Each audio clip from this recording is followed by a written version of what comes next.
Good morning, চলে এলাম একটা নতুন ভিডিওর সঙ্গে। শেয়ার করবো একটা নতুন রেসিপি, ওল চিংড়ি। তোমরা কিভাবে রান্না করো জানি না, কিন্তু আমি এইভাবে রান্না করি, তাই তোমাদের সঙ্গে শেয়ার করলাম। আর তোমরা কীভাবে রান্না করো সেটাও তোমরা কিন্তু আমার সঙ্গে শেয়ার করো। এই যে ওলটাকে আগে প্রেশার কুকারে নুন দিয়ে ভাপিয়ে নিয়েছি, তারপর হচ্ছে একটা একটা করে ভেজে নেবো।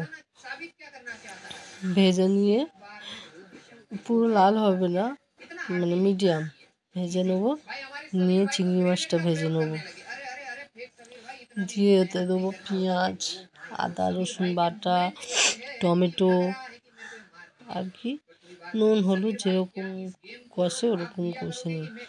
তারাও দেখাচ্ছি আমাদের সদস্যকে, এই দেখো মুড়ি খাচ্ছে, আরেকজনকে দেখবে, দাঁড়াও একটু পরে আসবে। এই যে চিংড়ি মাছটা ভেজে নিলাম, চিংড়ি মাছটা হালকা করে ভেজে নিয়ে তারপরে আবার কড়াই তেল দিয়ে তার মধ্যে পেঁয়াজ দিয়ে দেবো। আমার শরীরটা তো ভালো না, তাই বুঝতে পারছি না ভয়েসটা কীরকম যাচ্ছে না যাচ্ছে। ঠিক আছে, তোমরা একটু অ্যাডজাস্ট করে নিও।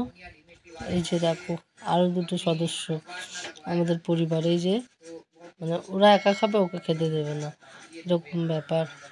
ঠিক আছে, তোমাদের বাড়ির সামনে কীরকম সব আসে খাওয়ার জন্য? আমাকে কিন্তু 3 ধাপে মুড়ি দিতে হয়, একবার শেষ হবে আর একবার দিতে হবে। এই যে সব ভাজাভুজি হয়ে গেছে, দিয়ে আবার কড়ার মধ্যে তেল দেবো, দিয়ে তার মধ্যে পেঁয়াজটা একটু লাল লাল করে ভেজে নেবো।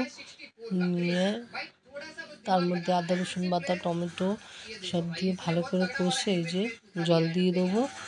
এটা মাখা মাখা হবে। তোমরা কে কে ভালোবাসো ওল চিংড়ি খেতে কমেন্ট করে জানিও কিন্তু। ঠিক আছে, এই যে final look. Tata, bye bye.